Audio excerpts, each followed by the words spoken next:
Our third and last panel this afternoon. I have the pleasure of welcoming in this panel our generous host as one of the speakers. Heike Hanada will be presenting also her work, and I'm happy to also make a small introduction on you and your biography. Heike studied architecture at the HDK Berlin and at the Todai University of Tokyo. In 1994, she founded her studio Hanada Plus in Tokyo, and 2007 in Weimar. She works as an artist, as we've seen last night, and an architect in Berlin. In 2007, her work received international recognition through a competition that we all know of, the extension of the Asplund Library in Stockholm. She was teaching before at the University of Applied Sciences in Potsdam, and since 2018 she took over the Department for Building Typologies in Dortmund. Heike did not only receive the Prize of Rome, which is now sharing with us, but she was also a winner of the Thuringian Architectural Prize for her recently opened Bauhaus Museum in Weimar. Together in the same panel, the last panel tonight, Job Floris will be also speaking. Job is an architect and the co-founder of Monadnock. He obtained his master degree in architecture in Rotterdam at the Academy for Architecture and Urbanism, and followed up with his studies of visual design in St. Joost in Breda. Currently, the practice of Monadnock is building a substantial amount of housing project in the Netherlands and in Germany. Floris was a visiting professor in various universities throughout Europe, just to name some, Karlsruhe, Leuven or Graz. And right now, or I don't know, Floris, if it's still actual, 2020 you have been teaching at the fall studio at Harvard. Following, verena von beckerath, also a Berlin-based architect. She's a co-founder of the architectural practice Heide and von Beckerath. Very interestingly, you studied sociology, art theory and psychology in Paris and Hamburg, and then architecture in Berlin. After the studies, you were teaching as a research assistant at the UDK in Berlin too, and after the awards, a fellowship at the Academy of Schloss Solitude followed, and then the Rome Prize Villa Massimo 2013. You were a visiting professor at the TU Braunschweig, Cornell University, and at the moment, starting 2016, you took over the chair for design and housing at the Bauhaus University in Weimar. And our first speaker in the panel, Philippe Dujarder, who Heike was already talking about today, also involved in the predecessant symposium on the monumental with his work. He will be joining us with his artistic work as a photographer and visual artist. Philippe Dujarder is born in Ghent, where he still lives and works. That is where you also studies at the Ghent University and at the Royal Academy of Ghent. You studied photography. Since 2007, working as an independent architectural photographer and visual artist. And what we all have gotten to know and love during the past years are his photographies out of the series Fictions, which were shown for the first time at the Beaux-Arts in Brussels, a collection of digital photo collages and imagery of architecture. And parts of that collection were purchased by the MoMA and the Metropolitan Museum of Art in New York. Also, Philippe was engaged in architectural exhibition projects like the Belgian Pavilion at the Architectural Biennale in Venezia 2018. Philippe Dujarder, welcome. We are very happy to have you here as opener.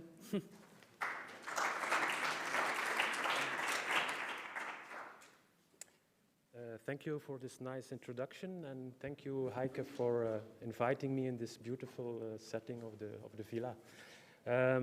Today, in this presentation, I will show in a very fragmented. In a very fragmented way my work. So it's in bits and pieces. I hope the general idea is clear.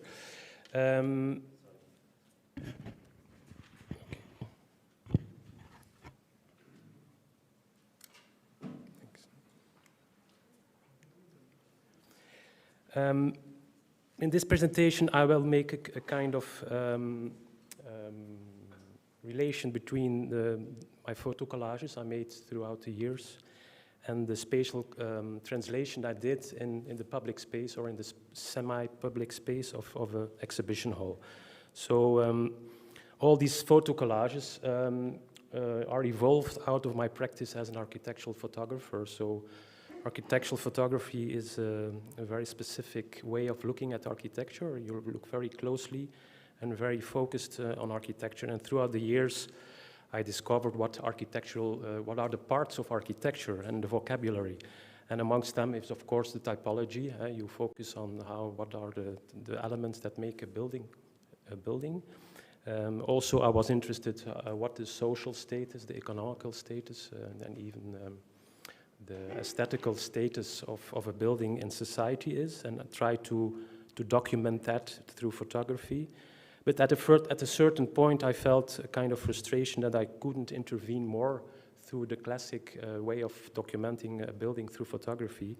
And as I'm not an architect, I cannot actually build buildings.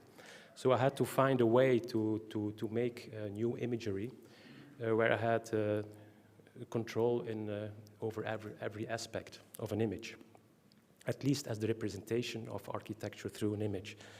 And that I came with this technique of the photo collage, the photorealistic photo collage that is that exists out of fragments of photographs of real buildings. So all the collages you see are constructed by images made by me. Not of my regular architectural photography, but I really are going out in the field. I make a design, for example, and then I'm going out in the field to photograph all the textures I need for constructing this fictitious building. Of course, in the beginning, I was very interested in the building as a sculpture in space, as a volume with its own silhouette, with all its techniques to make a building spectacular, like the cantilever. It's a trick in architecture that is often used to make a building expressive. So I give comment on that. I reconstruct it, I enlarge it, I make it more radical to that point that I think it's still plausible. So I walk on the thin line between reality and plausibility versus science fiction. So it's a fine line, and I try not to cross it. Also, humor is also is part of the work. It's a very difficult subject in architecture, I know. Maybe that's a content for a next symposium. But of course, I'm a Belgian. Belgian surrealism is apparently in our genes. So the surrealistic humorism is certainly present in my work. So the first image I will show is part of this series Memorial. This is Memorial number 2. And here you see a kind of compression of all the things that interested me in architecture. You see this layering in time. Normally, if you go through Rome, you see this kind of palazzo-type construction or division of a facade, but you only see the last phase of the final stage of that building. It still can change, probably not in Rome, but in other cities, you see the final stage of a building. Here I scraped off of course, in a fictitious way, the underlying ideas or propositions that were behind the final facade, and then you end up in an image like that, with all the historical references and even the contemporary references. And then I made this very small intervention in a gallery, but with the same idea. You have the original staircase, or it's up to you which one is the original one, and I built this new staircase that is an adaptation or another logic, bringing another logic into the existing space. On a slightly larger scale, I made an intervention in the concert hall of Bruges. It's a quite iconic building in Belgium, designed by Robrecht and Daam on the outskirts of Bruges. It's a very finished box, and for me it was very challenging to question when is a building finished. When it becomes an icon, then it's not, is it then becoming a dead building? And for me, it was very interesting to question the status of this building by adding tiny additions in red brick. And on the rooftop, I built this small, in actual bricks, to be clear. It was really built on top of the silhouette of this building. And on the inside, in this concrete spaces, I made this alternative structures, of course, completely nonsensical without a program, but only questioning the status of the actual space by adding new structures, suggesting an alternative logic to the building.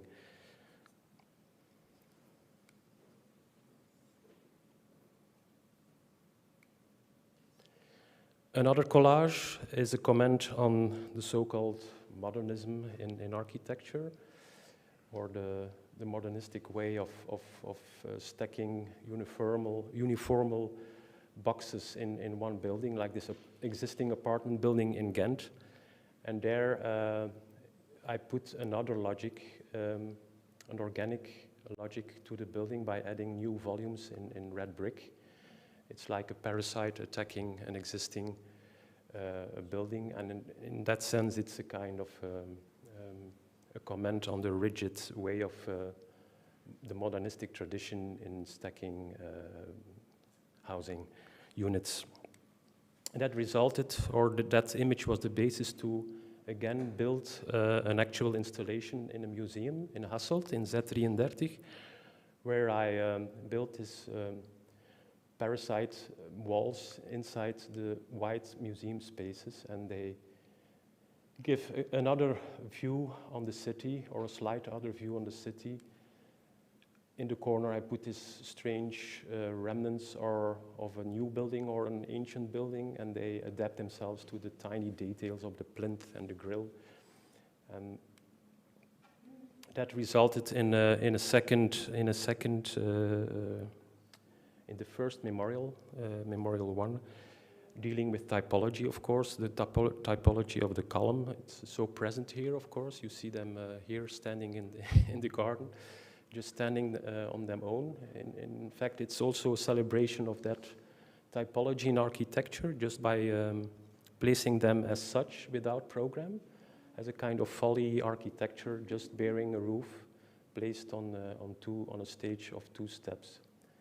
And this resulted, this is a reference of an actual architectural photograph I made of a project in Belgium before renovation. This was the cellar of an old Congress building in Charleroi, and it was amazing to see that the upper floor was supported by this all kinds of weird columns in different shapes. So this really made a reference to the previous image. The column, again, I made this installation in the same museum, and I displaced this column, and I put that on a step of the staircase. So you have a completely other appreciation of this typology of a column. Just by climbing the staircase, you have this sequential vision of what a column actually is. And then I made this column a bit of reference to Brancusi, of course. This stacking of this very basic breeze construction bricks into a 5-meter high column. That was very funny to see, but I don't have the video. It was moving in the wind, so it was a moving column. When the wind blew, you saw the bricks dancing in the air, so that was quite nice. Another typology, very common, is the buttress or the support of a building. And this typology I applied in an existing castle in Flanders. A castle in a very bad condition, almost crumbling down. It's a very iconic place, but not well maintained. And there I built these two buttresses that I wasn't allowed to touch the building, ironically. So it needed really support, but I couldn't touch the building. So it worked out fine that the buttress stood on its own, and it had to keep itself in balance. And it was not leaning towards the architecture. And the other one was already detached from the building and was floating in the water. As an insert image, you could say, is that architecture, if I may say so. I'm not an architect, but I guess architects have to work with a certain vocabulary, with some elements that are fixed. You still have to work with the door, and you have to think about the door every time, and where to place a window, and how the roof will look like. So, in essence, an architect has a shelf in its office and has to take, metaphorically of course, has to take the right elements and put it in a certain order, and then you have architecture, probably. So this is a kind of vision of a giant shelf where you can pick all the pieces you want.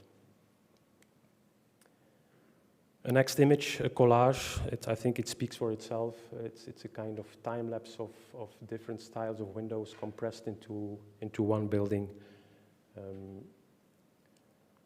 expressing the identity of the inhabitant.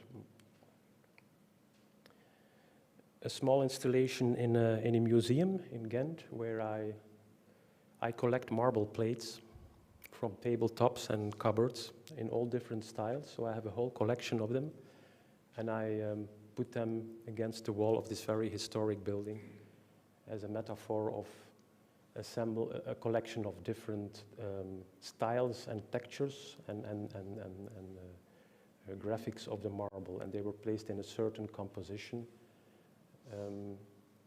in this context.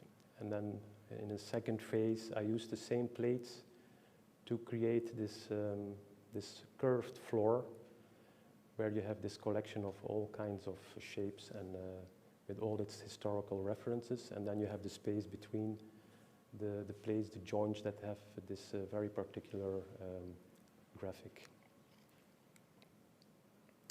Another project, also dealing with the basic typologies in architecture, but placed in a certain sequence. This is a project near the river, the Leie, in Kortrijk in Belgium, where I built in essence a wall of around 40 meters in length.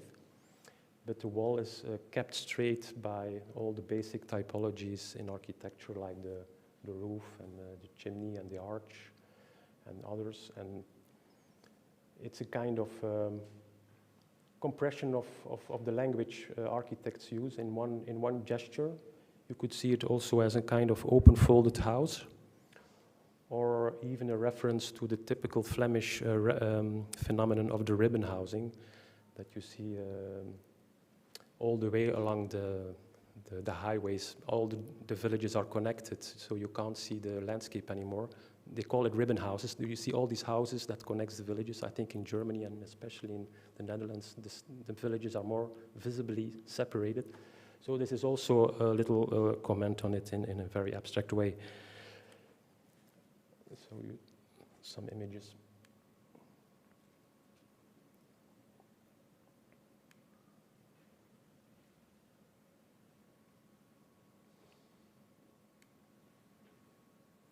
Of course, the roof as the fifth facade of a building, a bit underestimated often.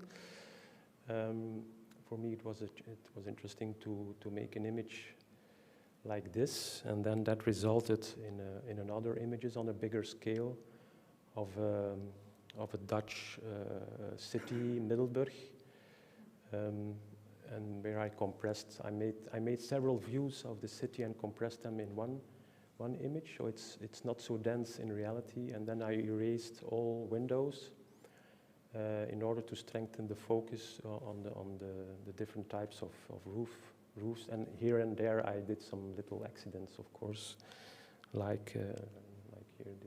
This is added. And this resulted also in a spatial installation in the midst of the historical city center, where I used the roof as the fifth facade and as a typology in a kind of spatial grid, where I used these metal roofings in a certain sequence, also a metaphor of a compression of the city into one gesture, or into one gesture with the size of an average house in the city.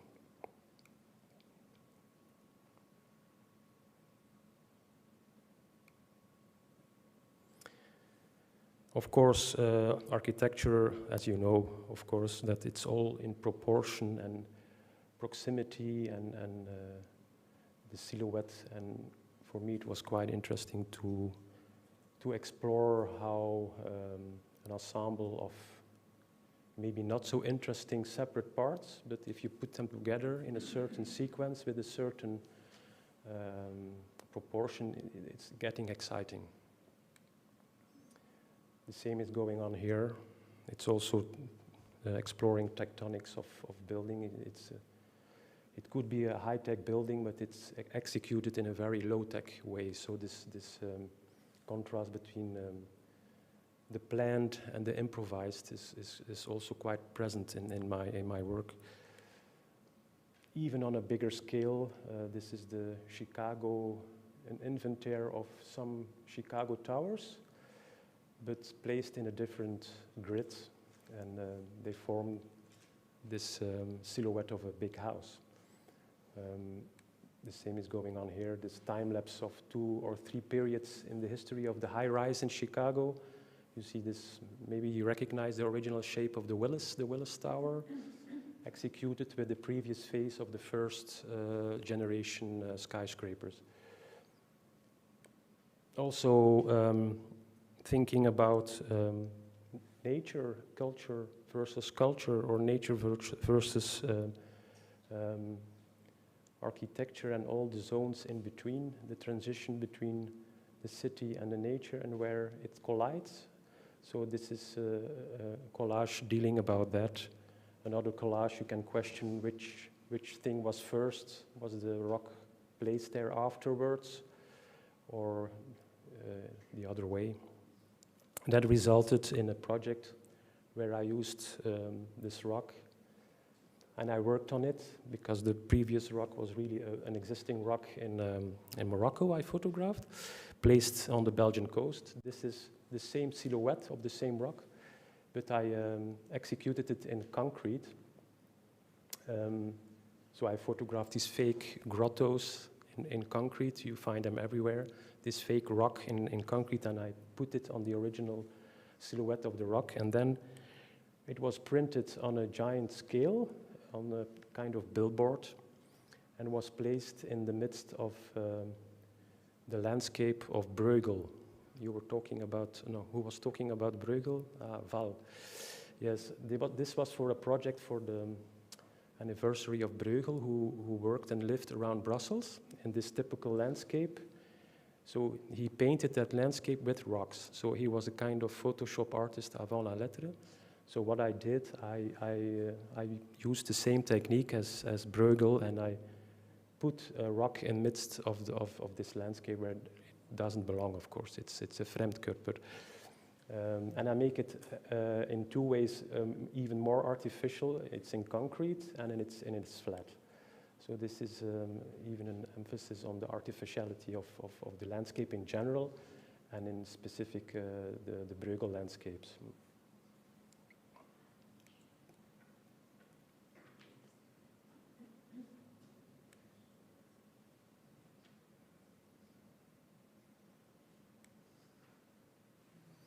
Fremdkörper, you could say. It's even on a larger scale. This is Brussels, where I put two situations into one image. That's the nice part of making collages. You can do whatever you want in a completely irresponsible way. And that's what I do on these cityscapes. This is Katowice in Poland, where I photographed the skyline in a 360 way. And all the high-rise, old and new buildings I compressed into one image in a maybe too orderly way. So you have this strange cityscape where the large objects are a bit too symmetrical. This is my hometown of Ghent. It's a very flat town. I created this kind of Tower of Babel with existing material, but just in a slight change of topography. Speaking of cities, another project I did in a gallery was building a wall with the most common building materials I bought in the do-it-yourself market, these Breeze bricks and these Eton bricks. And I built this very well-defined wall as a metaphor of the complexity and the diversity of a city compressed in one wall. In the end, the wall was erected and looked like that.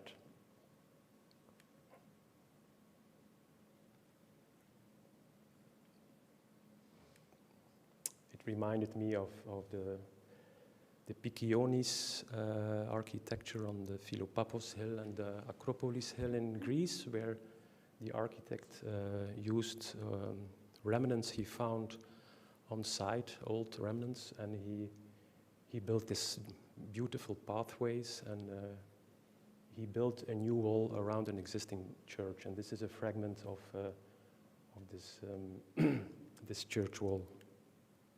Another one in Greece.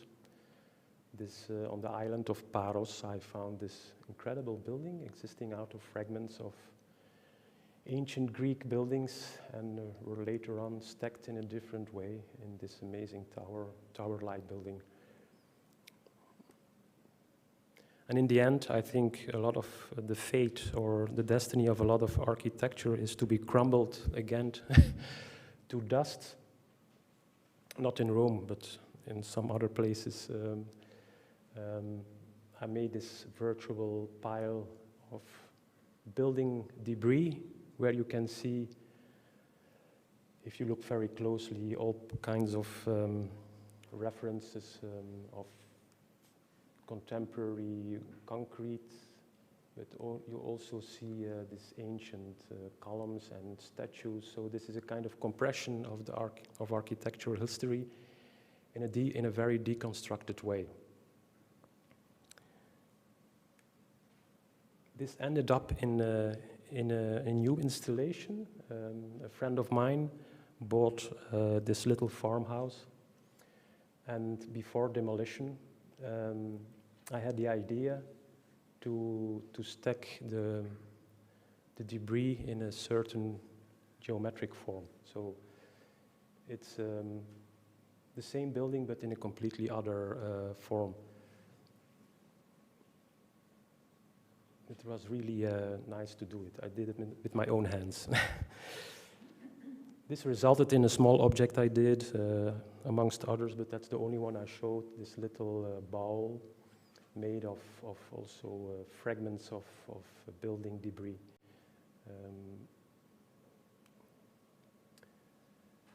On a bit larger, fragmented scale, I built this installation in an inside space. It's in essence, it was a room. You can see the room has, this is the original ground floor plan of the room based on one of the square grid of the ceiling. But as you can see, the room fell apart in different parts, so you couldn't perceive the room as such. So it became a kind of mental room. If you walk through the remnants, you could reconstruct the original room or think about another room.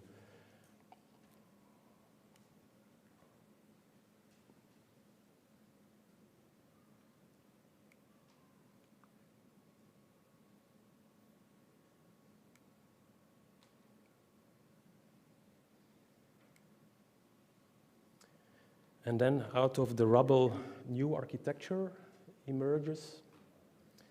The most basic architecture, as I heard already, it's creating a void. If you build a wall, you have a boundary. You create an inside and outside space. I did it in a very private room. I built this tiny wall around the chair. The work is called The Guest, but you can't sit, you can't sit on the chair. It's just a very basic way of showing what architecture in essence is. It's creating inside, outside, private, public, and the execution of the joints on the inside was very rough, and on the outside it was much smoother. And then to celebrate my fascination for the brick, or the breeze brick in general, and the potentiality this pixel of architecture has, I made a replica of this red breeze brick into the Italian Carrara marble. Thank you.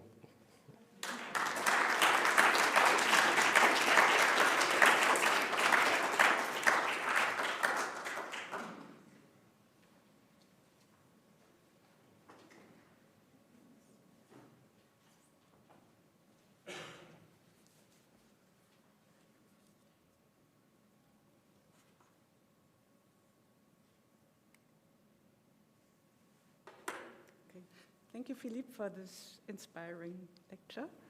Thank you, Adria, for the introduction.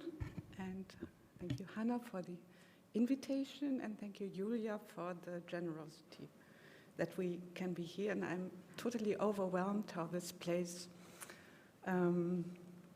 encourages us to gather between generations. And we all come from different places and different professional and artistic backgrounds. And I'm really enjoying to be back here again.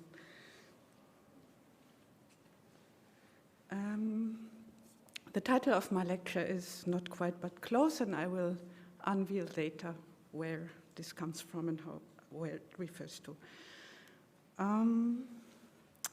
My thoughts begin with an observation during a 3-month stay at Villa Massimo 9 years ago. Spending my first weeks going on long walks through Rome, I was eventually drawn to the periphery of the city. The extensive Parco degli Acquedotti, which links into the park at Via Appia, was equally fascinating as the 1950s residential areas from the Ina Casa program by Saverio Muratori, Mario De Renzi, and Alberto Libera. So the image you see is a building by Libera at Tuscolano. On a rainy day in early May, I came upon 4 women from Romania who were celebrating Orthodox Easter in the shelter of an overgrown arch fragment of an aqueduct. They generously offered me a share of their cake. The scene brought up images from Pier Paolo Pasolini's film Mamma Roma. We have already seen images, but I'm not showing an image. I just want you to imagine the scene.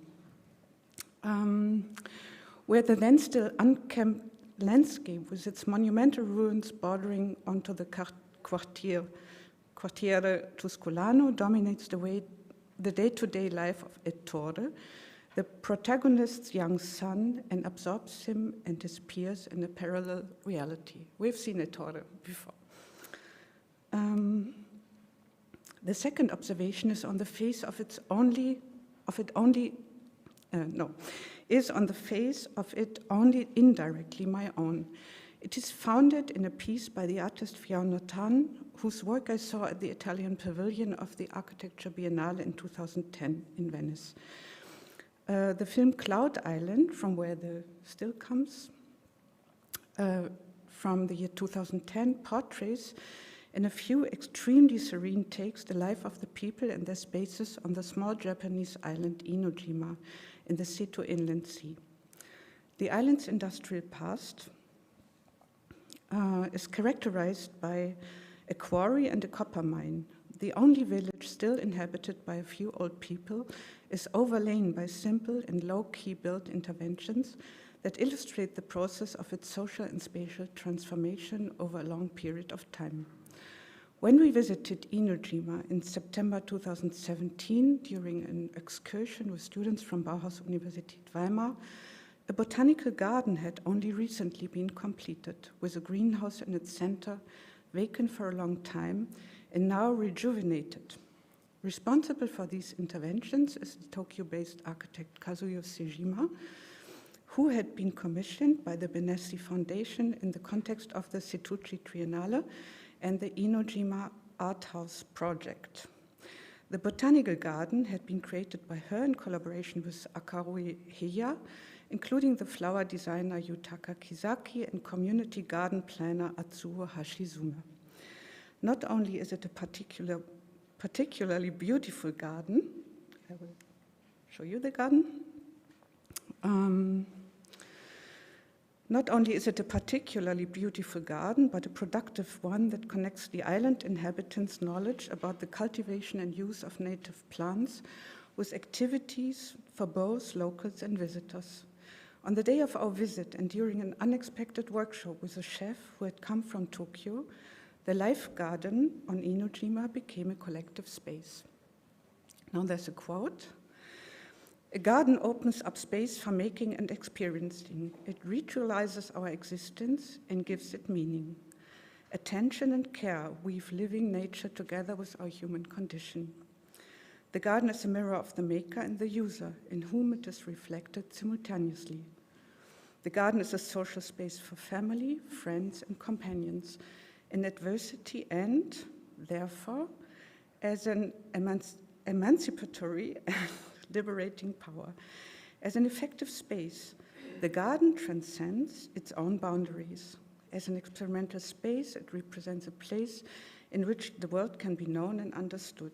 So the quote was from Eric A. de Jong in a text called, titled "Forward Like a Mirror" in a book titled "On the Necessity of Gardening." It was recently published, so you might have seen it already. The environmental crisis and deepening political and economic division in society lend the concept of the public, as well as the Anthropocene, or rather the Stulocene, as Donna Haraway puts it, or suggests, a central position in artistic and architectural discourse. This gives the transformation and adaptation of existing built structures and spaces particular significance. The observations on the southeastern periphery of Rome and those on Enojima justify discussion about shared spaces beyond the city and its buildings, streets, and squares, not without casting a glance back to them. In these transitional spaces, architecture and nature coexist, absorbing forms of everyday and public life alike. Are these spaces with their specific characteristics and forms of appropriation an expression of an increasing dissolution of the public realm? This is for Heike, sorry. Or do they imply a differentiated, ambiguous, and equally collective understanding of publicness against the background of a fragmented social and political environment? So I'm now presenting 3 projects, briefly, only aspects of them, but I would like to transfer the idea which I suggested when presenting the idea of the garden to our projects. We are not gardeners yet, even though a friend of mine, a colleague, Wilfried Kühn, suggested to me a few weeks ago, we will all become gardeners, but we are not yet. The Michel Mailleros estate contains the estate and archive of the Luxembourg artist Michel Mailleros, who died in an accident in 2002. The artist's former studio is located on the ground floor in the inner courtyard of a Wilhelminian tenement in Berlin-Prenzlauer Berg. In order to accommodate exhibitions at the studio and use it for processing the estate, a multi-part space-forming piece of furniture that would contain the archive together with a suitable lighting concept were designed. The design concept for the space is based on the intention of a largely retaining the studio rooms and kitchen as they were furnished by the artist. The new piece is made up of several elements painted the same shade of white as the walls. When pushed together and closed, it forms a solid unit. When open, its differentiated and colored interior is revealed, whose outer contour corresponds to the existing opening between kitchen and studio. So you can see the kitchen in the back. In order to use it from both rooms and also allow the closed unit to be moved to either side of the opening, it was equipped with trolleys and rails and laid in the street. The piece of furniture makes it possible to set up the workshop in the heated kitchen in winter and close the opening. A dimmable light panel on the joist in the kitchen reinforces the room concept by accommodating and developing the lighting system, which consists of rows of narrow fluorescent tubes as found in the studio spaces. So the tubes in the studio space were still decided for by Michel before he died, and we took the same tubes and made this dimmable set of tubes to allow for the kitchen to be an exhibition space when lit and to be a kitchen, or the kitchen, how it was before. The Konrad Fischer Gallery was founded in 1967, and most of you might know the gallery. It's a very famous gallery in Düsseldorf by Konrad and Dorothee Fischer, when they opened a tiny exhibition space in a disused alley in the center of Düsseldorf, with an exhibition of Karl André's work, Minimal and Conceptual Art, were virtually unknown in Europe, and their approach consisted of inviting the artists to Düsseldorf rather than just presenting their works. This not only led to the development of an international network of artists, it also contributed to the creation of site-specific sculptures, paintings, and installations. And I would like to show you 3 artworks. This one is by Lawrence Wiener, who recently passed away, and my title is dedicated to him, as you can see. And the next one is a piece by Karl André, and the third one by Manfred Pernis. And the interesting thing about these 3 artworks is that they were implemented in the building before we started to transform it. So the plans were already there, but it was a very precious moment where the building was presenting the artworks without being transformed by architecture. Some people said we shouldn't touch anything, it should stay like this forever. But we couldn't, because the gallery needed neutral spaces and white walls. And what we did then was the following. The building in Berlin-Mitte was designed by the architect Hans-Heinrich Müller in 1928 to accommodate distribution facilities. The listed building was later used as a substation, which had been disused since 1998. Its facade of red blend brick and the vertical bands of narrow windows behind which a sculptural staircase leads to the utility stories are clearly visible from Neue Grünstraße, as the original front building no longer exists. The transformation envisaged, I don't know how to pronounce it, a change of use in the former substation and its grounds into an art gallery. To achieve this, the building was gutted and its steel skeleton exposed in the process. So we didn't touch the staircase, and with the people who were responsible for the Denkmalschutz, we discussed that we would protect the facade and also the space behind. So it's a kind of 3-dimensional facade that was protected, but the room behind was transformed. And we also worked with Anne Borsell, who's listening. She cannot be here, but she consulted us as a lighting designer, which is very nice. Okay, here you can see the floor plan with the neutral space. The basic layout contains 3 double stories with slightly raised ground floor and 2 exhibition spaces above, each consisting of a full floor and a gallery floor. This is what you can see here. This is the second double-height exhibition space. The architectural concept is twofold. It is based on the preservation of the facade and the staircase with industrial glazing, which is typical for the period, and on creating mainly neutral spaces at the rear.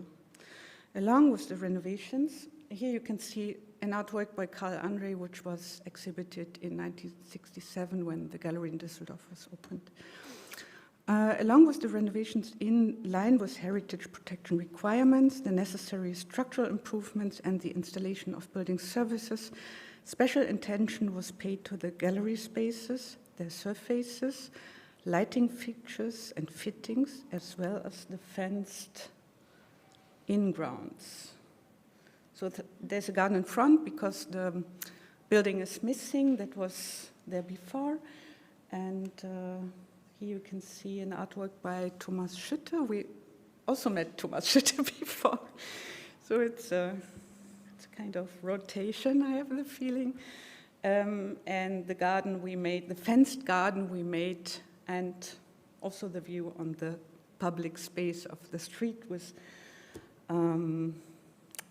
new developments from the 1990s, because this site is almost where the Berlin Wall had been, so it was a vast part of the city. So the last project is a housing project. It is in Fürth, in the south of Germany. You can see again a Wilhelminian building. It's very different than Berlin. It's the city became rich in the second half of the 19th century during industrialization, and it was based on more than 20 mirror factories in the city of Fürth. This is not a mirror factory, but it stands for the industrial past of Fürth. And the project is the transformation of a former mirror factory. We couldn't keep the buildings because of all the poison in the quicksilver poison in the ground. We kept one brick building, a kind of a forge that is now a workshop. And what is interesting about the site is that it goes through a block, so there's block buildings on one side, and then it goes down 4 meters. And on the other side, in the north, there is the river Pignitz and the lands that come with it's the city park now, but it's a very, it's rather a landscape and suburban part of the city. And we also found in the inner city, in the medieval city of Fürth, these passages, and we proposed a very dense building on the site, not without proposing a public pathway through the site from one street to the other. This is the forge on the right side, so this is in the middle of the site. This is a detail of the galleries that access the apartments. And this is the most important plan from my point of view. It shows the ground level, and you can see that the ground level has 2 heights. And we worked in detail on how the ground level could be enriched by different spatial characteristics, such like gardens, the pathway, a staircase, as you can see, that also serves as an auditorium. And there's also a communal space. It's called the Spiegelsaal, and it can open widely, and then it is also connected to the public pathway. And this is the staircase still covered with, still covered because it was still the construction site. And now I'm to my last slide. I'm reading again. I returned to Rome, still impressed by an exhibition at the Palazzo Chini in Venice, which I have visited in September 2021. The Piranesi Roma Basilico exhibition, which had been previously shown in similar formats at the Ungers Archive in Cologne, as well as in other places, and juxtaposes Piranesi's Roman Vedute, with photographs by Gabriele Basilico.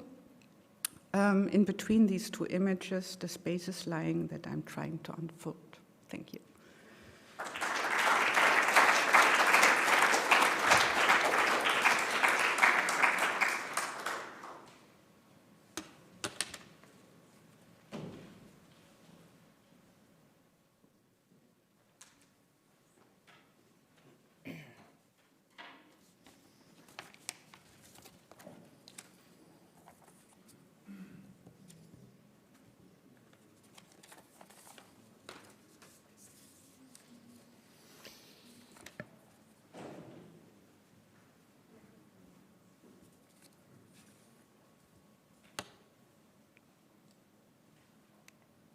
So, thank you, Heike. Thank you, Adria, for inviting me on this very special day. I'm very happy to be here and to take part in this event. Thank you, Verena. So here we go. In a world that seems to develop more and more towards transparency, quantification, and photorealism, the act of consciously being suggestive and incomplete rather becomes a challenge, while architecture, among other disciplines related to the arts, is a cultural act. I believe this requires a suggestive narrative in order to survive.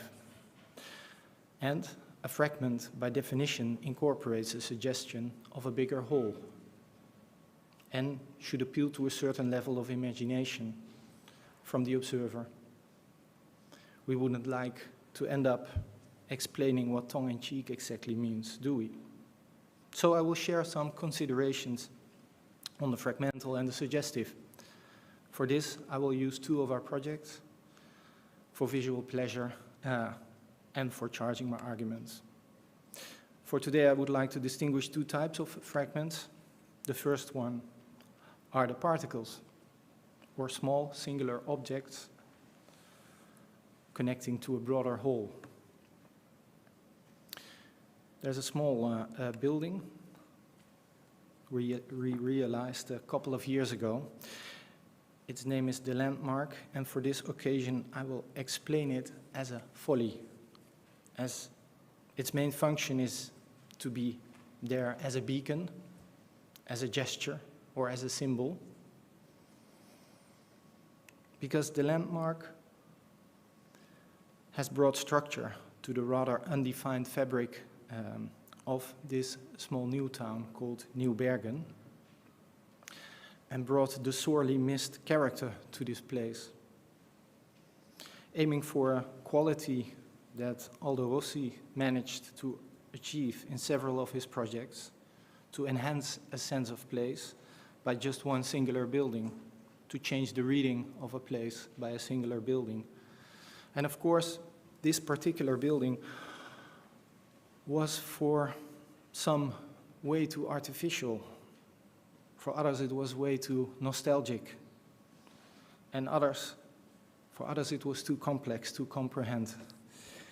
Also, we have experienced aversion by fellow architects for the level of figuration instead of abstraction. Abstraction, which so much seems to dominate the expression of architecture since modernism stepped into the arena. So nowadays, we find architecture that aims to detach, behaving almost like a standalone, turning away from any clue of what has been there before in architecture. While I think figuration helps us so much better to build up narratives, and the fragment is a helpful tool, being a container of knowledge, referencing to other worlds, giving a hint, suggesting and referencing is a transfer of knowledge, one we need to survive as a discipline. And although we believe the landmark building is charged with civic intentions, like almost a compact motor block, gallantly performing the role of a civic beacon, there was a certain discovery that slightly changed our reading of our own project. So it was here in the old cemetery of Bergen where we found an old tower structure.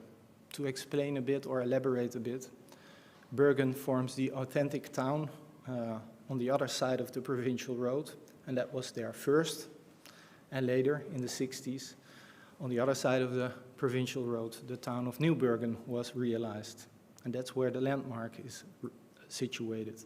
Forms a sort of modern mirror. This ruin of a Roman tower originates from the 13th century.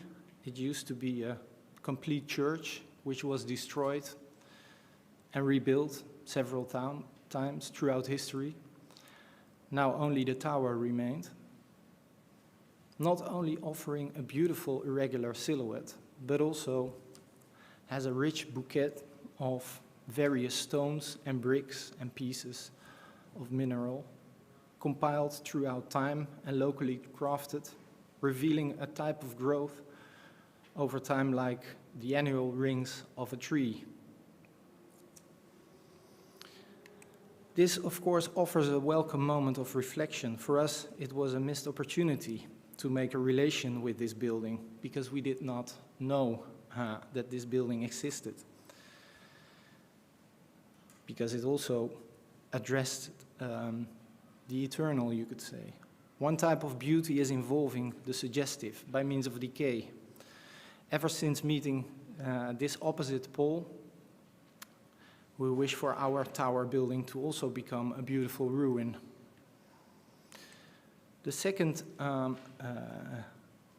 way of thinking about a fragment are, I would say, lines. When solitary fragments are charged with suggestion of something larger, they could also be able to enclose a certain monumentality, a promise of a bigger entity which never succeeded to get finished for various reasons.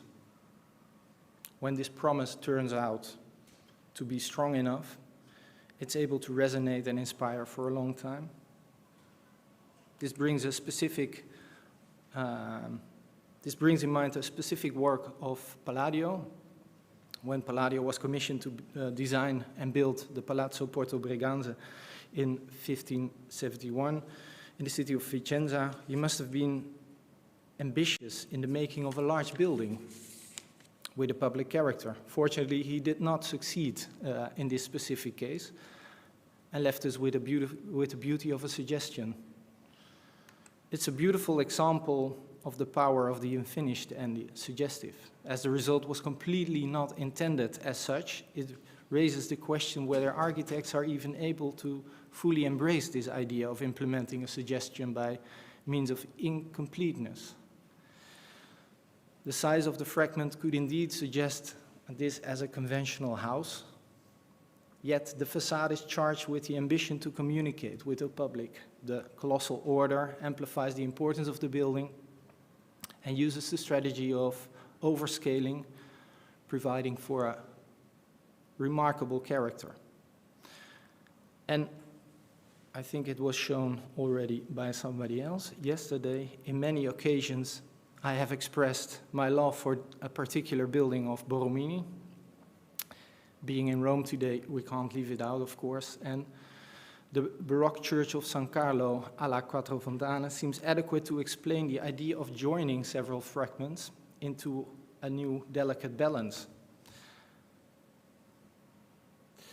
I think this elaborate building forms a corner piece, which seems to be able to perform on many levels at the same time. As it obeys to the rules of the street, it's confirming its perimeter, and it also provides for a classical corner accent and makes two completely different faces merged into one.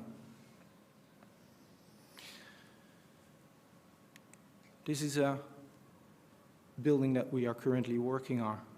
These two references, Palladio and Borromini, we had in our minds while working on the small domestic building in the medieval city of Grave, which is in the east of the Netherlands, close to the German border. Something we have on our tables currently. The building is situated on a triangular plot and it's visible from all sides. It's close to an old fortification wall. The building marks the entrance of the historic city and therefore wants to relate to the existing historical buildings there, which might best define the building as a sort of oxymoron, as it has to unify two demands in one, blending in as well as standing out and announcing, with an ambiguous building as a result, merging several buildings into one. And the remaining fortifications in the city of Grave also comprised a former gate, which was later transformed into a local museum, where we were making a relation to this old brick structure, although it would be impossible to ever experience both at the same time.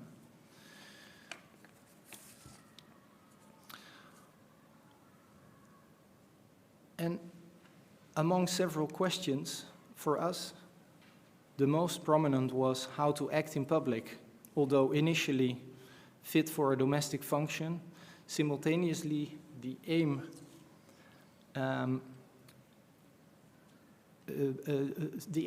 is to charge this building with a theme that goes beyond the private and refers to the public. This building should not literally become a gate. It would not fit on the plot. Therefore, we would follow the strategy of making a building that suggests to be part of a bigger whole, to make a relation with the official gate, containing elements indicating the former fortification and making visitors aware of entering the ancient city.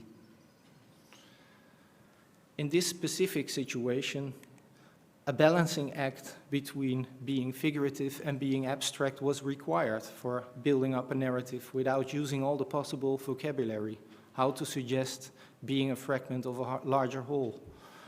The internal structure of this building is made secondary in order to shape the building by its urban setting and its role as a gate building. The inscribing of the new building into a longer line in the history of the city is made primary. Not everyone will understand this implicit invitation to explore. Suggestion is an attempt to evoke curiosity, and of course, this also requires a refined observer. As you can see, it's still a model. It might get realized, I hope so. Otherwise, it just remains a suggestion and exists in the world of ideas. And although we as architects were trained in clearness, completeness, and efficiency, additionally, it is necessary to allude to other questions and build up narratives on other logics. When no full cohesion exists any longer, one is forced to recalibrate and explore other forms of order and other orders of form. Thank you.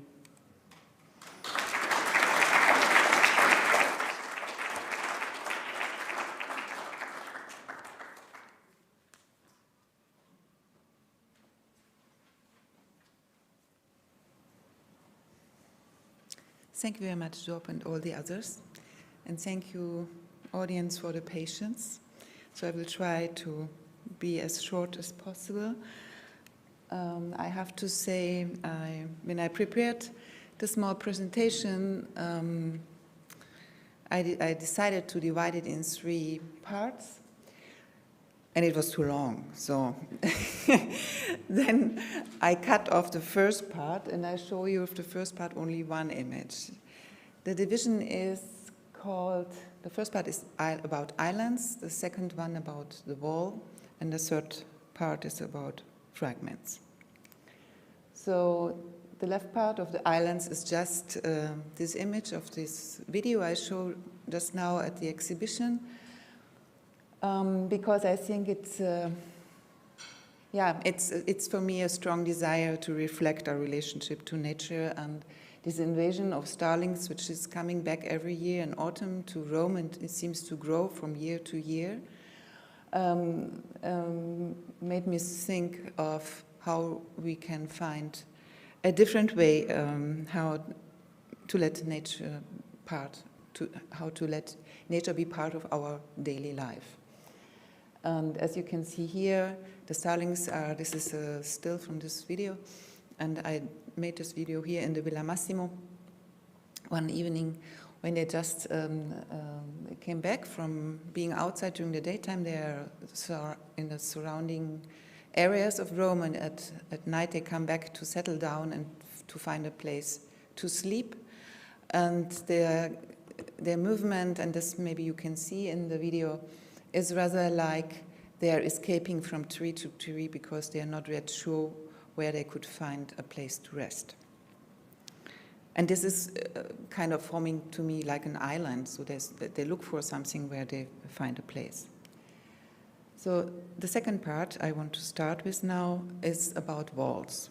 And since I'm studying architecture, walls have a certain impact on me, and maybe also because of what Oda today mentioned, because of the huge fire-resisting walls in Berlin. And in fact, when Oda and me have been in the same course, at that time I made a collection of photographs also, I'm sure you still remember, and tried to make a project out of it, which wasn't easy at all. Anyway, recently I found this quote by Hannah Arendt about the public space, and I was very deeply touched because I never thought about, of a wall in this way. She's writing, "The Greek law was really a wall of law and has as such created the space of a polis. Without that wall, there could be a city in the sense of a collection of houses for people to live together, an asti, but no polis. No city-state as a political community. The wall of the law was sacred, but not itself, only what is enclosed was actually political." And I think we live today in a moment where walls are not very popular in our understanding, or let's say we have difficulties to speak about walls because walls are very often misused for political power. But this interpretation of Hannah Arendt maybe gives us a hint how much our culture is relating on the existing of a wall. And therefore, I also think that this project, for example, by Ungers, would not have been existed without this political situation at that moment. And this is striking to me because, of course, it is a negative wall at that time. And on the other hand, it had an influence and maybe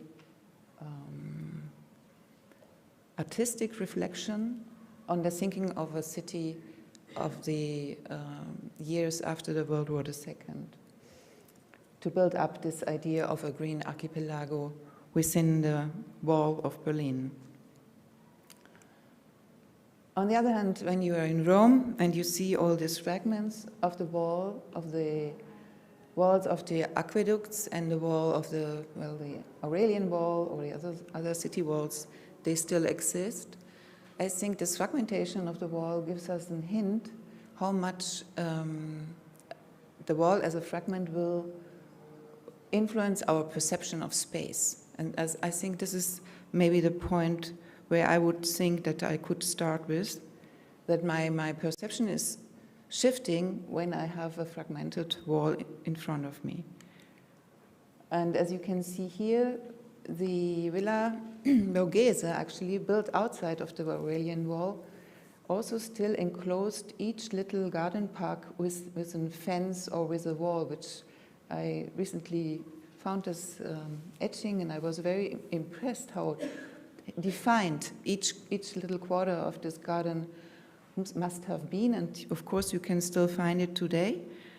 And interestingly maybe also is that, this is the photograph which shows the garden of the Villa Borghese, and it looks also today like that.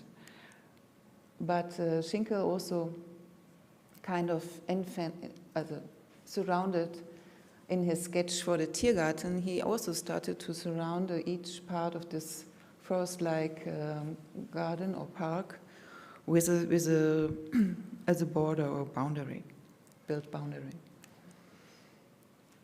And when I was living in Japan, of course, you have only the images to study, because at that time, it was in the 90s, I couldn't go to the library just to read, because I was not able to read Japanese. I could speak Japanese, but I couldn't read it.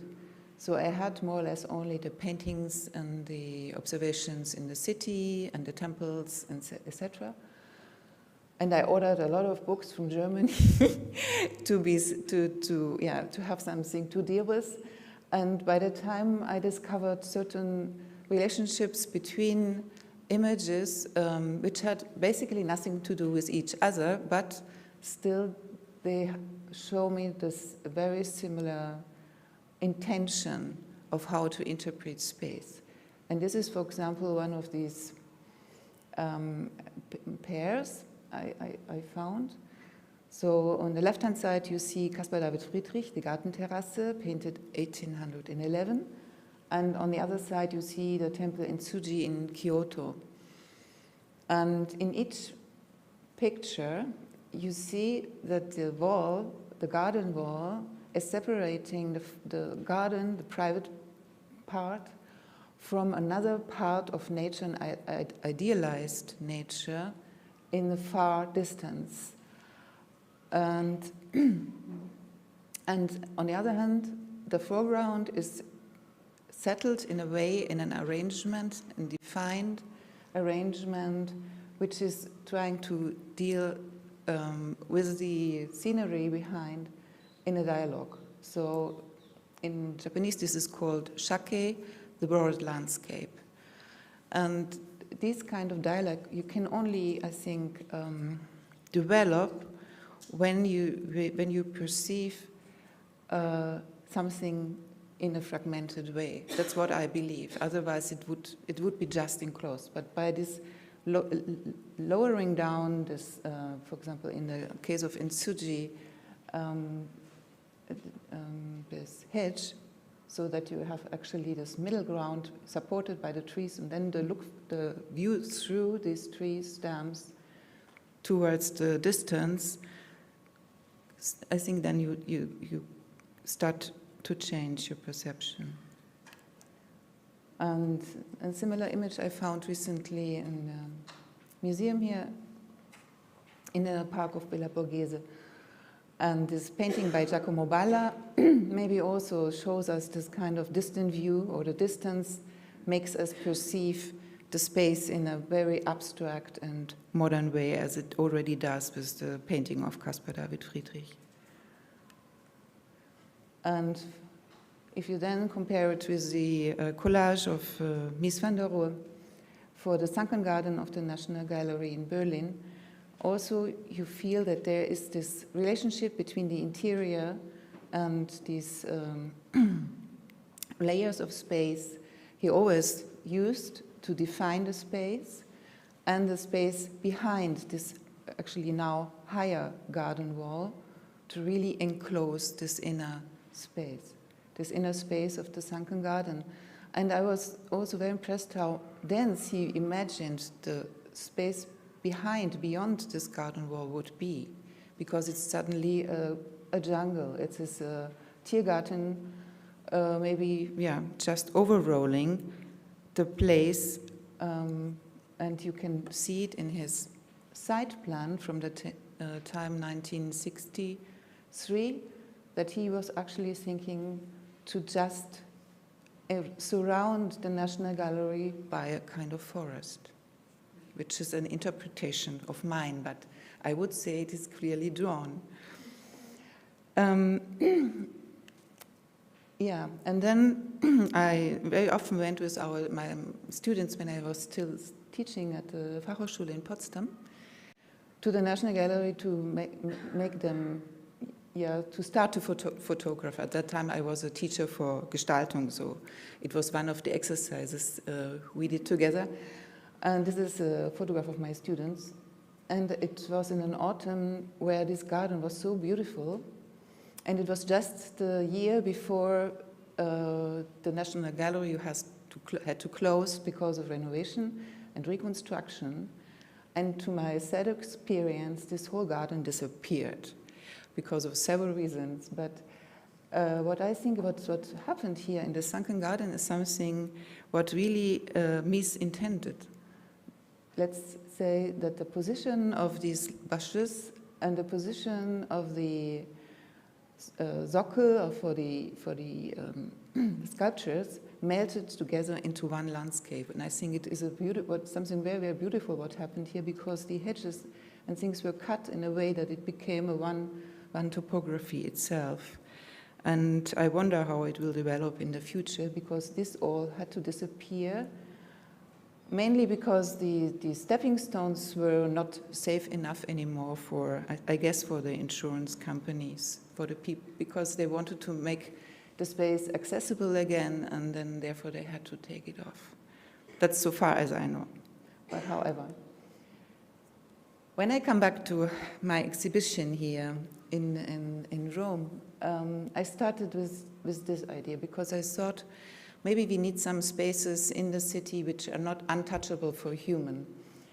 And this is meant by this collage with the ellipses, black holes in the city which are not penetrable, betretbar, not, we can't go in. And so this is more an idealistic point of view. But on the other hand, I think it would be maybe a method that we reconsider ourselves and our relationship towards the other species. And of course, these ellipses, Dortmund Venus is actually an idea which comes from Herman de Vries, an artist who already built that in Münster. I'm sure, Peter, you know it. And it's a project he did in several places, but as far as I know, each time rather in a garden scenery. And the difference here would be that I imagine these places in the, let's say, in the midst of the traffic, so in places where there is not the green yet. And yes, so that means these ellipses are surrounded by a wall, and sometimes you could have a view to look inside, but you can never go inside yourself. This is upside down, I'm afraid. I found it out too late, we couldn't change it, but I'm sorry for that. And then the other idea, I thought what is very important to develop if you think of a city in the future is the public transportation system. And as Berlin already is lack of a good transportation system, in Rome it's even worse, I'm afraid. I'm sorry to say that, but I think that there's really a high need to develop it if we want to see in the future a different life on the world. So I believe that the individual car traffic is not a good or positive development for the future. So I hope that we are becoming more rational and more willing to change our lifestyle. And this is, again, there are 4 ellipses. It's also an idealistic drawing, but it could be a way to offer this to Rome. And in the second step, we decided then to stick on the Aurelian wall. So that means this blue line here. This is all where the Aurelian wall is, and I think next to it one could very well, and here's the river, rebuild a public transportation system in a way, in a very monumental way, like the Romans were able to do. And I wonder if we can't do this, maybe. Yes. The third note on fragments has a lot to do with my thinking about monumentality, and this quote by Wittgenstein is also maybe a hint. A work of art, therefore, if it is not and does not want to be a monument in some way, is not a work of art. That is to say, a spirit that animates other human creatures should dwell in it, which lives on what it, as long as the matter, the form carries in itself, lasts. Well, of course, a provocative statement. On the other hand, if you see the drawing by Gili, the scenery, the landscape scenery with fragments, geometrical fragments, cubes, I see that it has this very, very strong relationship to this idea of a modern object in collection. And these stairs, Appia developed, I was very glad that you also showed Appia today. It's for me personally a hint how we can use a monumental gesture by fragmenting it, and still you have this kind of power to define a place, to give a place an identity.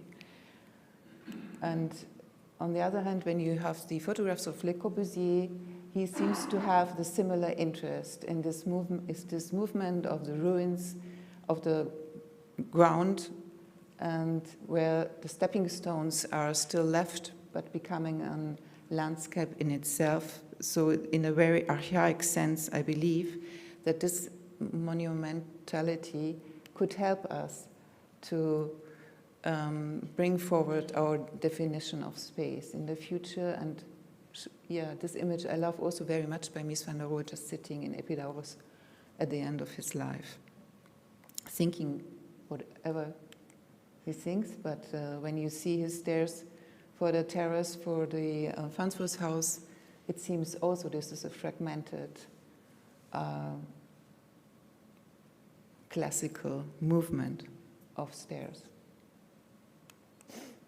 And on the other hand, of course, I always have in the memory, in the mind, some Japanese definitions of space, and one of the most impressive stairs I know are these stepping stones of Villa Katsura in Kyoto, because they're not at all comfortable, but somehow really defining each stone as an object, each stone or fragmented in this grassland for this main entrance. And this was very important when I developed the bench for the Bauhaus Museum, because the Bauhaus Museum is a very enclosed, massive building. It has almost no windows. It's a solid enclosure, and everything inside seems to be more or less secret or hidden. But I wanted to break this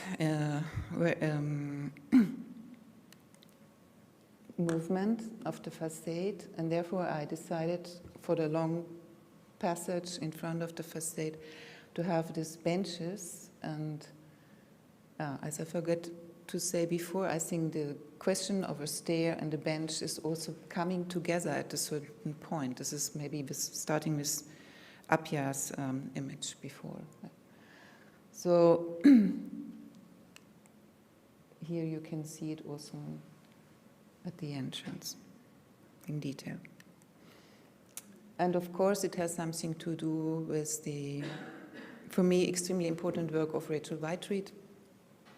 Therefore I'm so happy and honored that she will come tonight to talk to us. And here you see one of her sculpture works she did.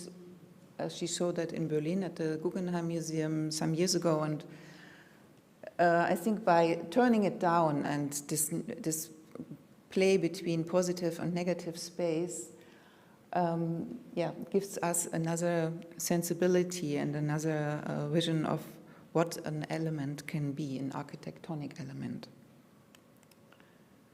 And this leads to a competition I did together with Ayşe Akman. Ayşe Akman was asking me to join, and we were participating, I think 7 teams were participating in this competition for the Kunstmuseum in Winterthur.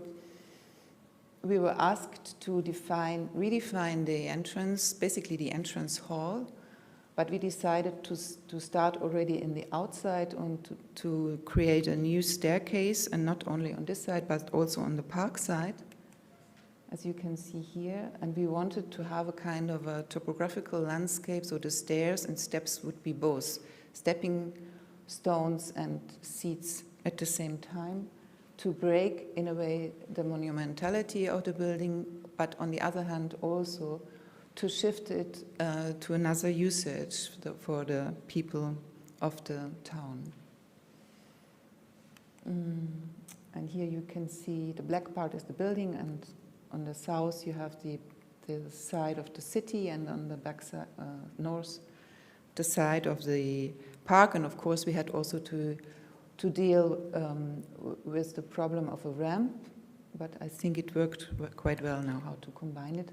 And here you see how the space is flowing through from south to north through the foyer, and here these elements are also in the same concrete, meant that there's this memory of the stepping stones outside, bringing it inside the space, and this is then the interior perspective.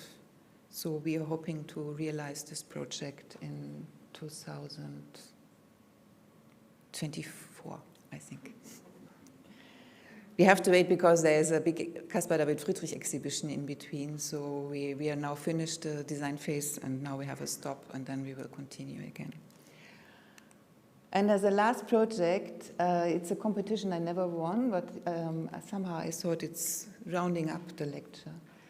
It's a competition for the Einheits- und Freiheitsdenkmal in Berlin, for the Monument for Unity and Freedom, it's called. So they asked in front of the Humboldt Forum, which you see here, the castle. So this, I'm talking about, oh, it's so difficult for me, this part. To redefine a Sockel which is left over, which was left over. So I'm talking about the Sockel of this huge monument of Kaiser Wilhelm, which was destroyed during the war. And as you can see here, the water is flowing through this Sockel. And when I read the program for the competition, I thought it's impossible to think what is a monument for freedom or monument for unity, because, how shall we define it? And the only thing what I then remembered when I was still living in Berlin before opening the wall was maybe this feeling when you could reach a roof and then you were suddenly underneath of the sky, and you had this kind of feeling of to be free and to be alone. So I thought it's an experience which is maybe solid, so you feel more on an island, not too much in a public open space where everybody can see you. So what we decided to do is to design a very organic landscape above the Sockel with several staircases going in, but it would have been surrounded by a wall. And yes, you can see maybe here in the upper section, you see this tunnel where the water goes through, and then basically we just tried to double the volume, and you can see that this volume would have also hollows where you could enter. And from the outside, you would not see anything. So, thank you very much.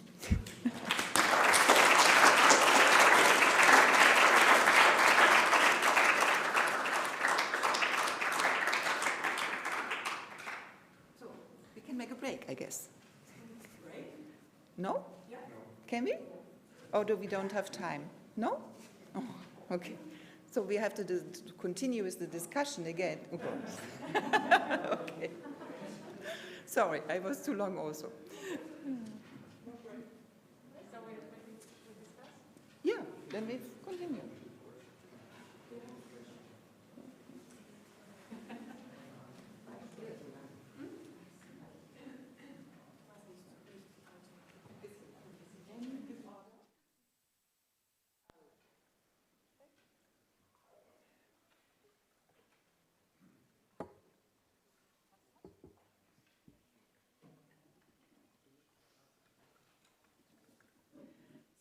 we're almost there. Heike, this was a beautiful closing of a circle with a void that you cannot enter. Before your presentation, I was making notes and thinking we should speak together at the end of this panel about incidents, intentions, suggestions, and I was searching for the fourth word. But of course it was there from the very beginning, from your invitation, and it is monumentality. Because monumentality is something that is able to enclose in a very certain way issues of meaning, of an idea, and somehow in your methods, what you presented through the construction of incidents or impossible realities, or the idea of suggesting realities that are either not there or will never be there in terms of being finished or not finished. And Verena, you put it in the center of your presentation the idea of transition, which is also included in forms of suggestiveness, transition from one state to the other, metamorphosis. And for that you also had a metaphor, that of the garden. That's why, and it's we also got lucky to have a little accident. Philippe's lecture received an unplanned title. It was called Playing in the Ruins, but actually his intention, it was Verena's title. I know, something happened in between. So, nevertheless, it is an invitation actually to make a precise definition maybe on the difference between intended fragments and non-intended fragments. And I think this is one topic that we haven't reached yet. And starting with this accident, but also more than that through the content of your 4 lectures, I would invite and would like to start with you, Philippe, to think together a little bit on the idea of intentionality, because a lot of your works, the ones that you called compressed, you were using the term quite often to show us this means of trying to reach the essence of things. That is what happens through compression. You leave things out, or you reduce them to something that could be their essence. And you do that in your collages, and even more impressive than when the collages become space and you build them, they become even more suggestive, but they do that because you leave things out. That was the difference that I realized in your lecture today. When you are collaging as a photo artist, you are working quite different as when you are building these sculptures, because you are putting a lot of things in the collages, and when you are building objects, you are reducing. Mm-hmm. And that's why I would like to start with that and ask you about the intention behind things, and how much you imagine already when you start your work, and how much happens in between while doing it, while working on it. What was the last question? These long questions always. the last part.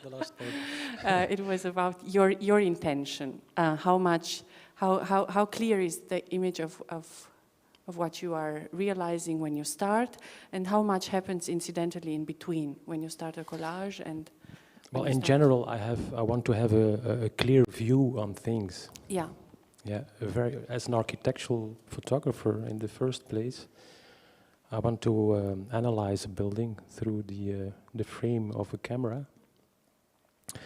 And then I even want to explore more my understanding by creating my own kind of architecture, by creating these digital photomontages and putting things together in my order, not in the order by somebody else, but in my composition, in my construction. And that's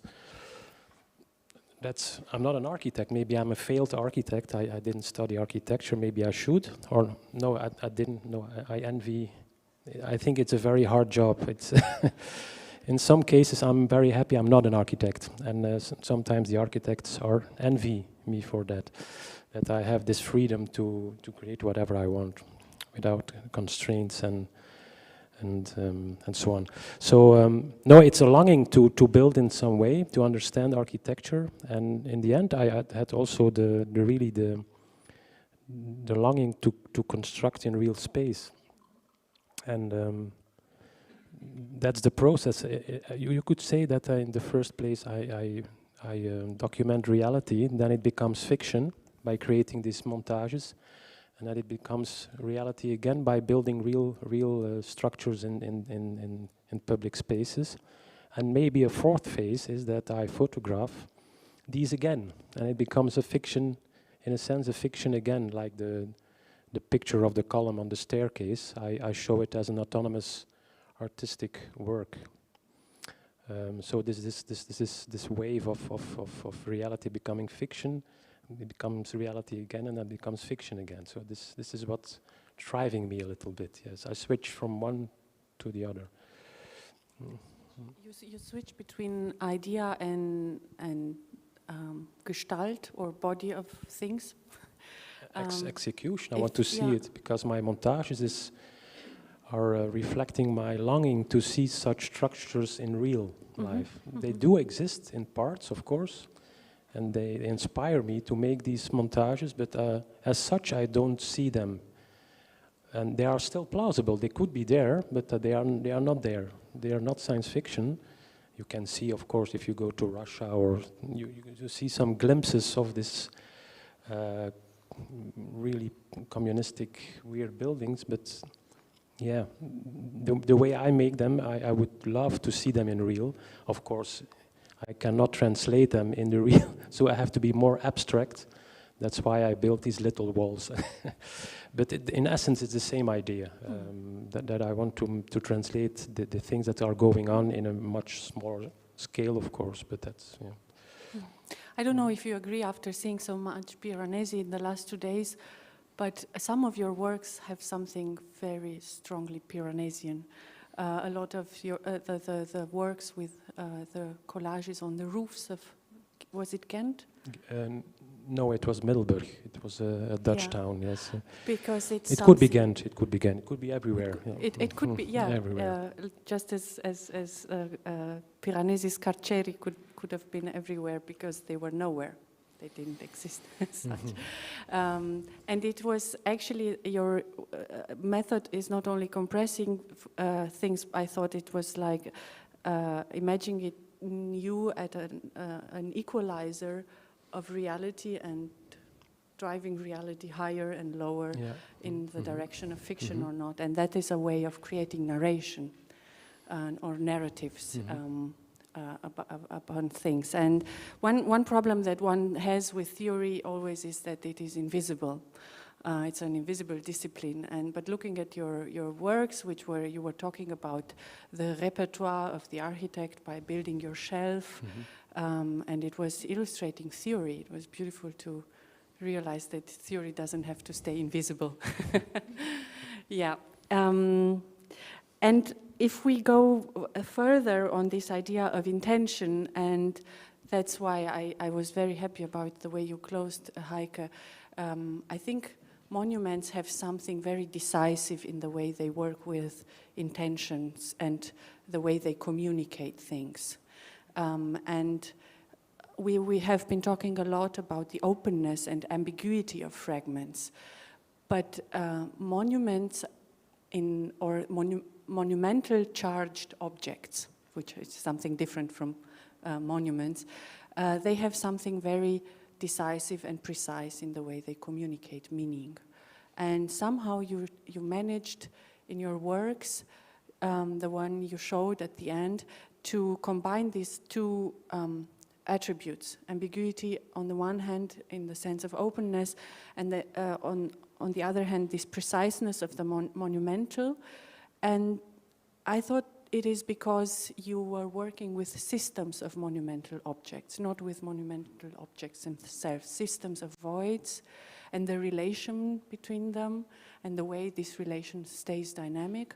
and also the function of the voids themselves, exclusion, but also allowing an image inside. And yes, I would like you maybe to maybe go further on that, because it was one of the questions that you had from the very beginning with this symposium, the link between the monumental and the fragmental. And I would think maybe it's the link between the system of fragments and the way they relate to each other. Well, I'm not sure if I'm really a systematic thinker. I actually... No, but I think what I do is that I divide things. So I start to... I really... Maybe also because of the teaching, I start to think about the single elements. And these elements then are analyzed in different ways, and somehow I try to find the relationships, as I try to show now. The relationships, no matter if they're for an art historian have relations, but for me they have a spatial quality which I can find in different contexts, and then I wonder why. And by that I think I learn, and I by this analysis I try to figure out what the intention, what the being of this single element is, and then how it is in relation to the whole. But I don't know if this is systematic.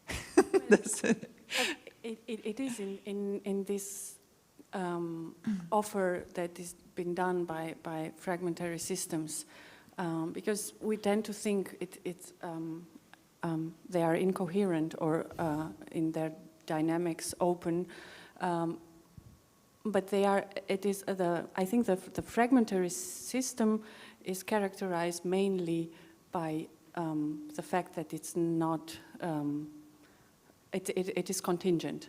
One result of it. So, for example, the result of your work in the exhibition is one possibility of working inside this with these elements that you started with. And I think that is actually this contingency of the fragment, choosing one, opening a Möglichkeitsraum, opening a possibility space for choice, and then relying on the fact that making a choice doesn't close the system. And this is actually also a way of understanding transition. And you were both actually negotiating on this idea of the transition. You more with the notions. You were speaking about the wall, which is not the boundary, it was the wall, and also understood as a frame a lot in the examples. And in Verena's work, it was transition, a time-based transition between the functions of things, but also transition that takes place because the function, the direct function, is lost. One of your first images was the ruin, and the new function that it became in the spring as a shelter in the spring morning, Eastern. And to use the metaphor of the garden where things are growing and transforming in a permanent metamorphosis was actually the way that you pictured, or you gave a figure to this idea of transformation. And that is actually, again, a system, an open system. What I found special in your lecture was that you made a lot of points on the art pieces exhibited in the architecture that your practice was transforming, that seemed to be a very concrete dialogue between you were in a dialogue with the collections. You were considering also the works that were important for Konrad Fischer from the beginning to the end while transforming the gallery. Is this part of this process of transformation? We were speaking yesterday a little bit about what is art but not art. You have to take this. Yeah, it's a very complex question. Can you hear me? Yeah. complex question. I said yesterday, I have so much respect for artists. I would never say that our work is an artwork. But on the other hand, of course, we have a strong relationship with approaches that are done by artists. And also I thought today when the white paper was in the space, I thought, I know a lot of artists, I don't know any artist who works like that. I mean, most artists I know work like us, or we work like them, but we are not the artists.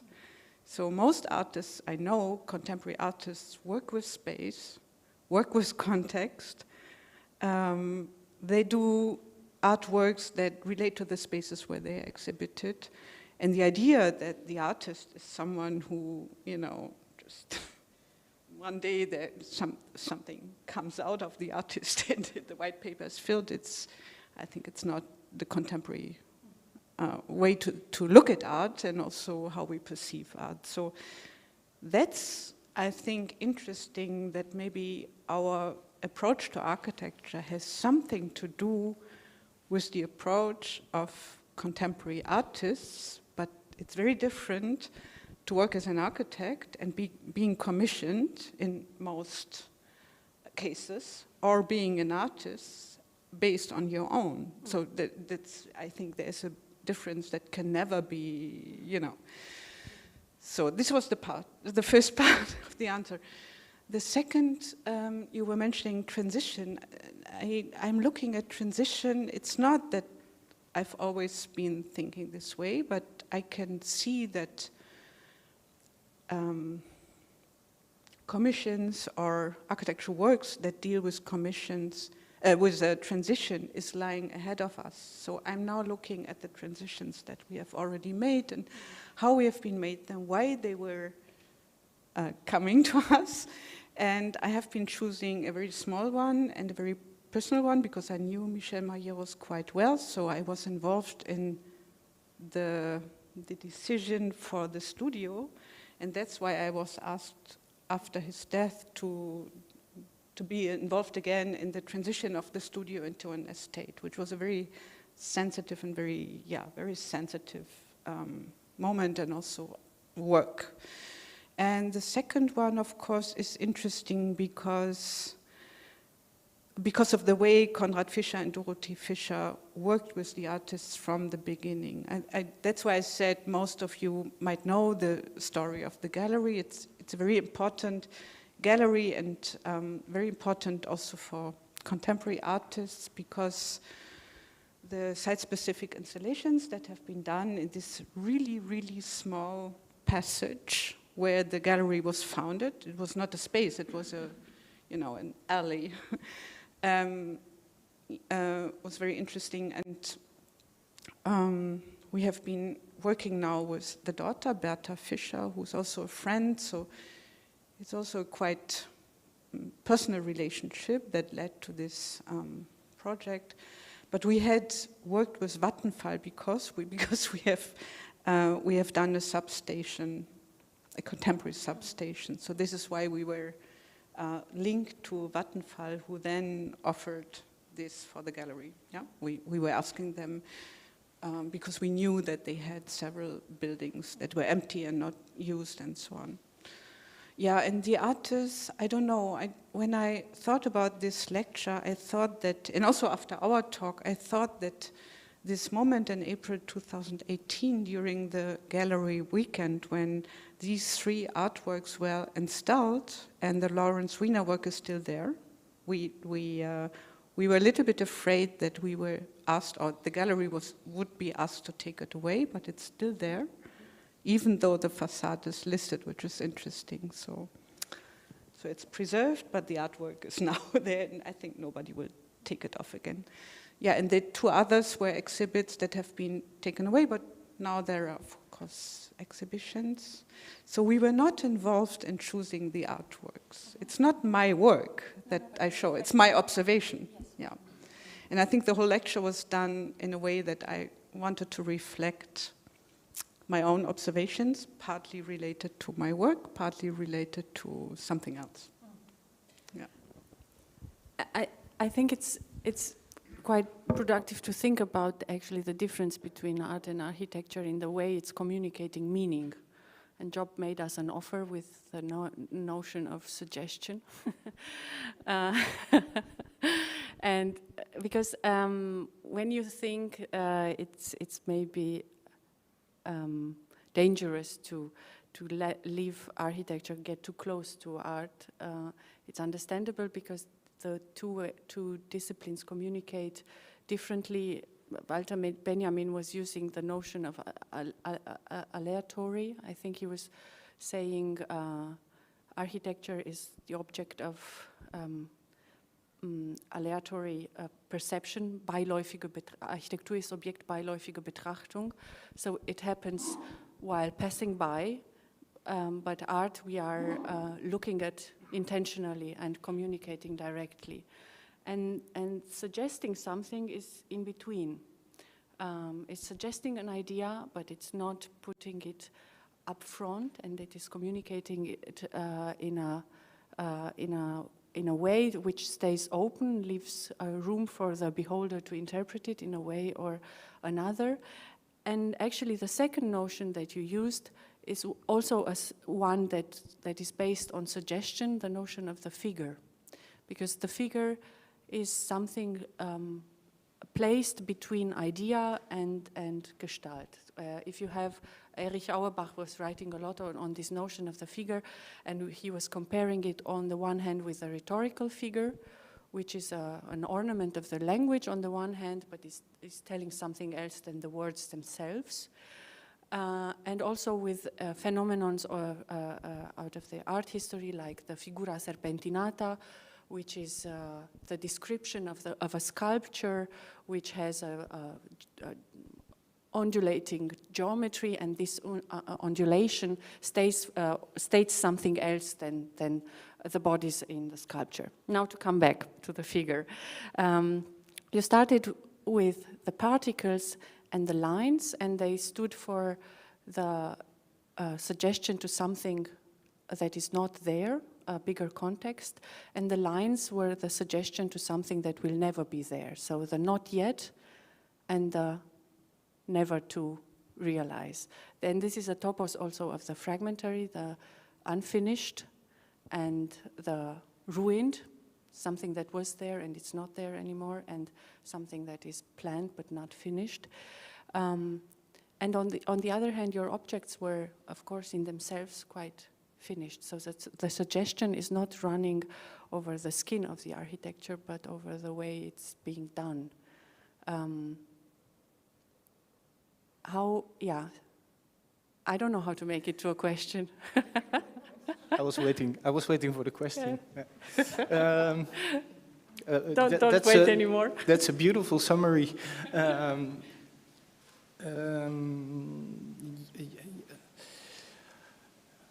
I think indeed I try to make a distinction between two types of suggestiveness, and I think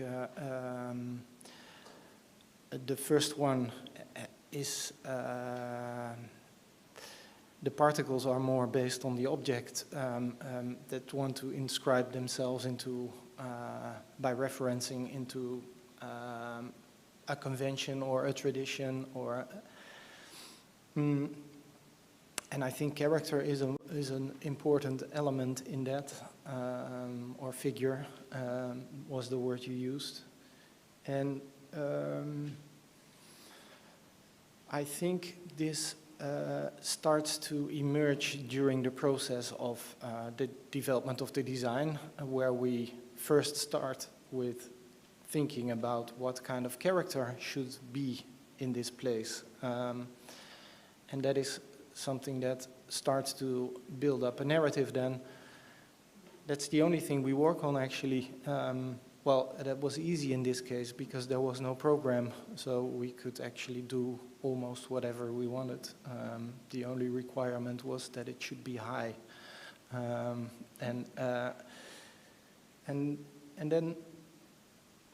then you start thinking about how to relate to things in the surroundings very proximate, but also very in the proximity, but also from further away. And then it could be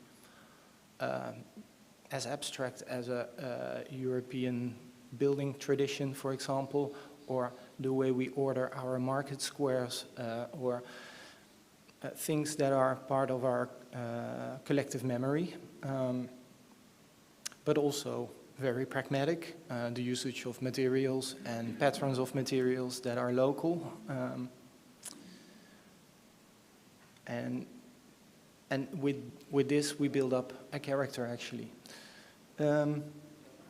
The other way, the lines is a different category, in which I also had to think a bit about what you did with the rock, Philippe, because it's a depiction that you actually, which is flat, and then you place it again in a landscape.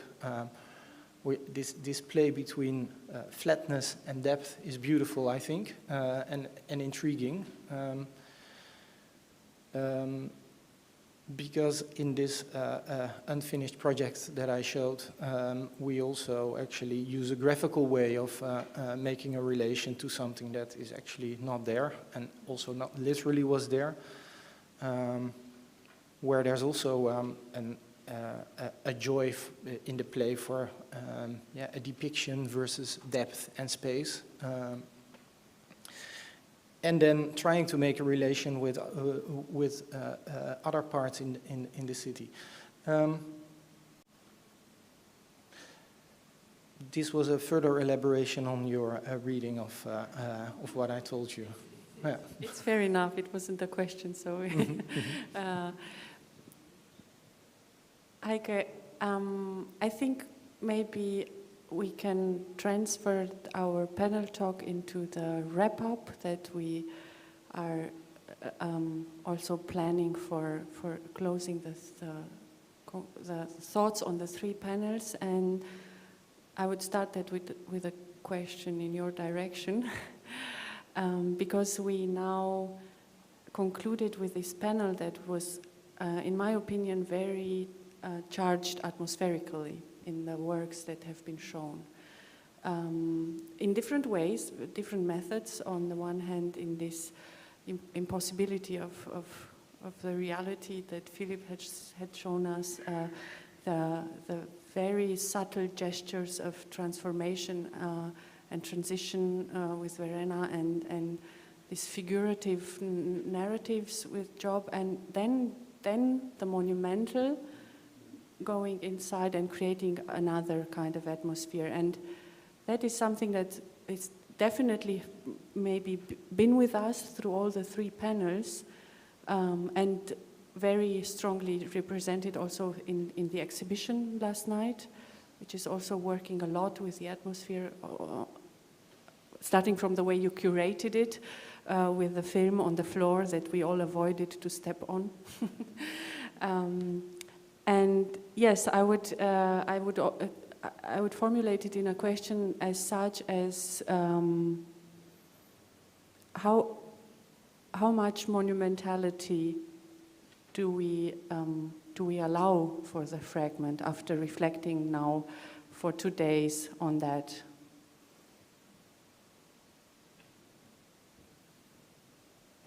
It's a question of how much. It's much more about why and what for. And for me,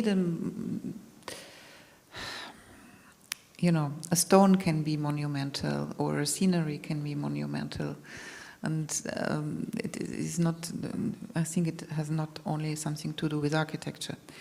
But what I believe is that we have sometimes a need to feel the sublime, or a certain atmospheric quality, you could maybe say, which gives us the impression that there's something behind. That, there's some other idea behind than only us, probably, whatever it is. Something bigger. Yeah, I think it's good that we don't think we are the biggest. And I think the monumental has this possibility, and also it gives us the possibility to build up a hierarchy in space. So I don't think it has to do on something to do with the size. It's something else.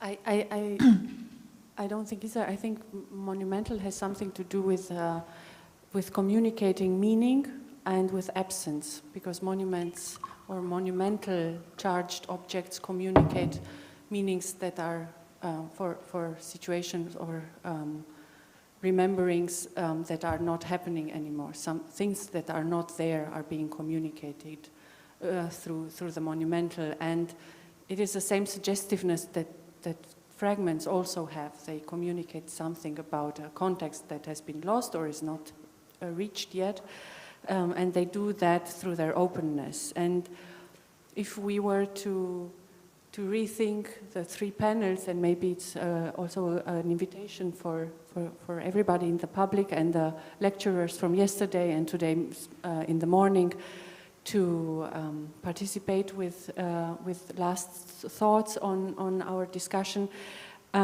We started by reflecting on enclosureness, on borders, thresholds, walls, membranes, and this morning we were concentrated on subjectivity, collections, authorship, and now finishing with intention and atmosphere as all attributes of the fragmental.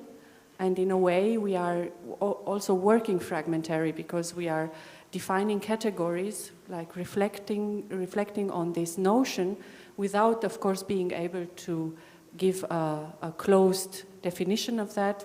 We started also with Jean-Luc Nancy, who said from the very beginning it's impossible to define the fragment, hands off.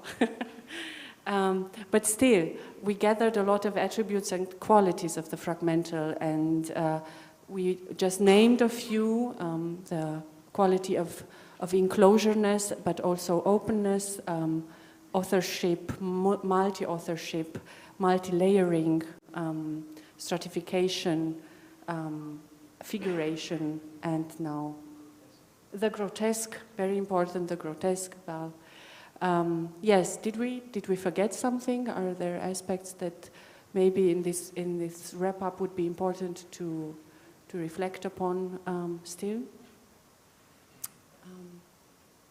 Now I made it to a question. Yeah, very clever. No, I don't think.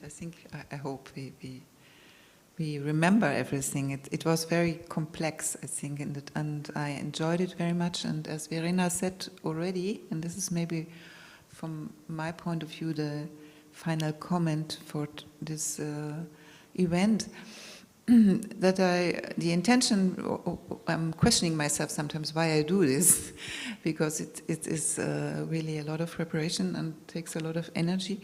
But I miss sometimes the dialogue among us architects, and probably I'm sometimes also jealous about the stories of the 70s and maybe even 80s, where we have maybe today the impression that they had this kind of discussions together.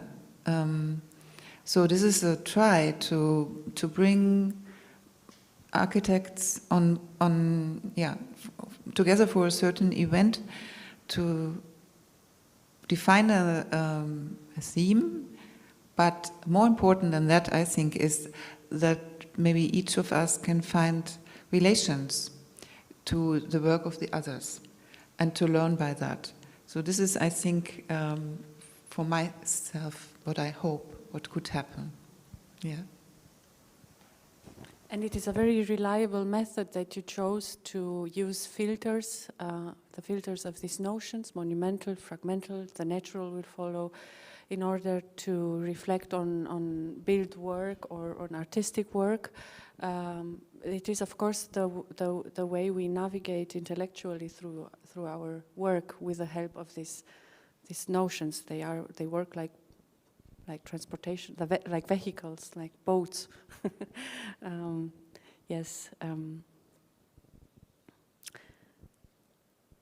Then and probably it's due also to the late hour and the many lectures that we've heard, I would close by thanking you, Heike, very much for your invitation and for your careful selection. I'm really impressed about the way the lectures worked with each other. I am your guest just as well, and the list of content and of the guests that spoke here these 2 days was your work, and it was very, very sensible put together. So thank you for allowing me to be part of this, and thank you all for discussing with us and working with us on this difficult, fragile notion of the fragment.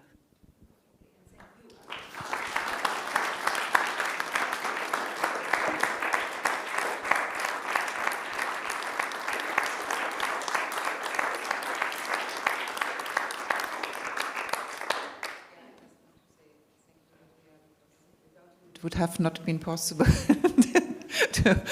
to lead everybody through these 2 days. I would like to thank all architects again who came here, also all our guests for the interest and for the time to come here.